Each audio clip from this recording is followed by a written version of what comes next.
everybody, take a drive with me. It's a nice foggy morning in Southern Oregon, and I'm on my way to go spend some quality time with my big sister, which happens like twice a year if I'm lucky. Just some one-on-one time. So I'm really looking forward to that. There has been a lot happening. I have a family member.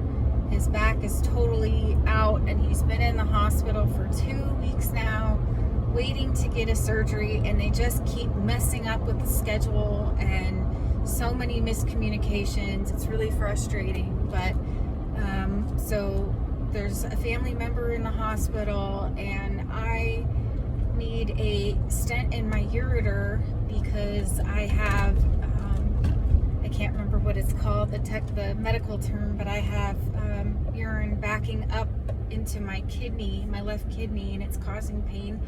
And this has been going on for probably months, and that explains where my pain has been coming from. But yeah, I need a ureter stent like ASAP, and the orders went in for that, and then I was on the phone with the scheduler, and they scheduled me for June 3rd of 2026, and it's urgent. So, you know, I have all the nurses and my oncology team. Everybody's trying to find a way, even some friends at the hospital, they've tried to find a way to get me seen sooner, with no luck so far, but there are a few more things we can try. But if worse comes to worse, I'll end up in the ER. I know that I'll have to go. You know, the nurses keep calling me, making sure I'm checking my temperature, which I do all the time anyway. And I know that if I start vomiting, I spike a fever, the pain gets worse, that I have to go to the ER. I've just been treated poorly in the ER, and people are not getting what they need at our hospital lately, and it's just frustrating all around, and I don't want to be stuck there. You know, I'm pretty capable. I'd rather be at home. Leaving home is like the worst thing to me, and I'm a stubborn ass. So that's where I'm at. I may have to wait until next week when we can find out when the urologist that I need to see will be making rounds in the hospital, and I might have to check myself in the ER then, and hopefully we'll be seen then. I just don't want to be stuck there. And I don't want to end up getting the wrong procedure, which almost happened because my oncologist said, I can get you seen with interventional radiology, I can't say the word, IR.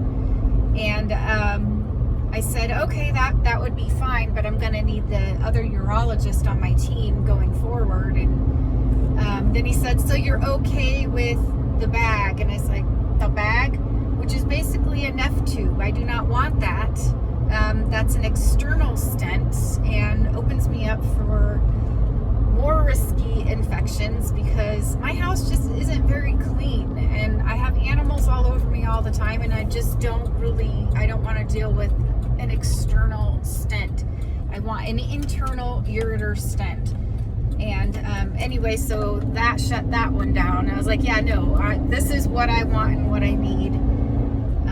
Anyway, so the whole team is working on trying to get me in.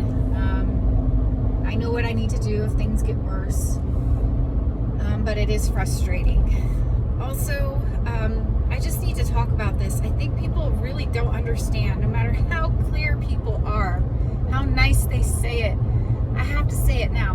My energy is so limited. I am so sorry. I love everybody, but I do not want to talk on the phone. I have people wanting me to call them because they want to talk to me.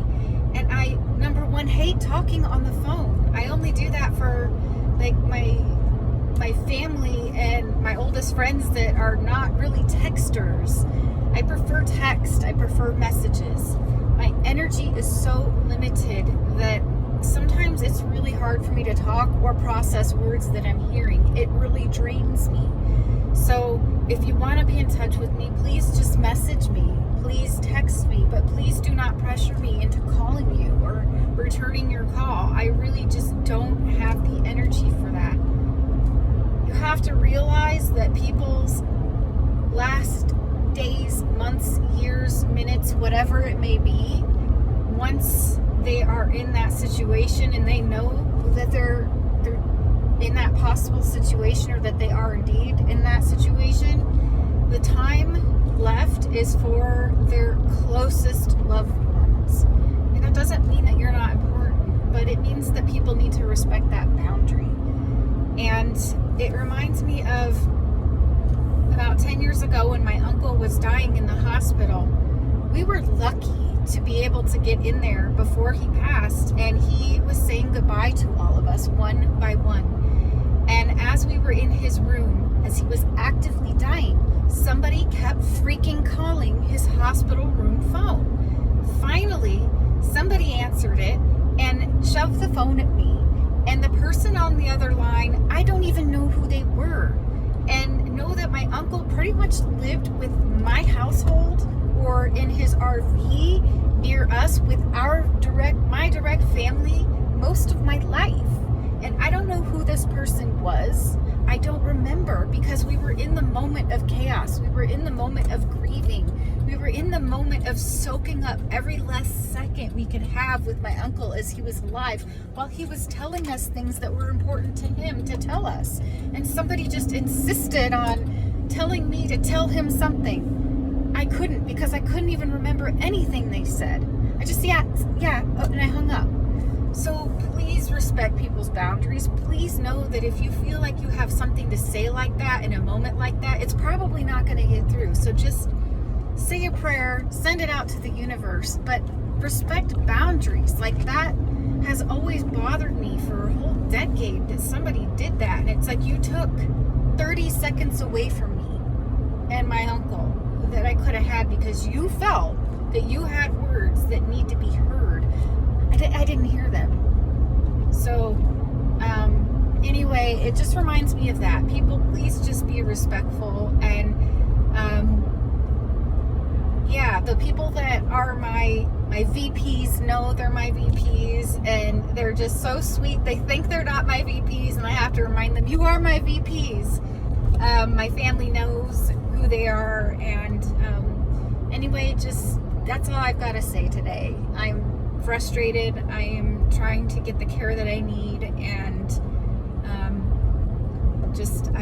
I'm being reminded of how people are when things approach the end or a possible end. And I don't think I'm there yet, but reality has hit me, and I have been in denial. I disassociate with myself. I gaslight myself. No, that pain, it's fine. And I'm trying to work through that. But the reality is I don't have any treatment. The reality is that I have tumors that are growing, and one of them grew really fast and is causing some serious issues. But also the reality is that I'm here now, and I'm alive, and I feel pretty good, and I want to spend my time with my loved ones. So thank you for listening, and I always want your prayers and your positivity. Leave a comment, message me, but just please, I hate talking on the phone. Please don't ask me to call you. I love you all. Thanks for listening. Bye.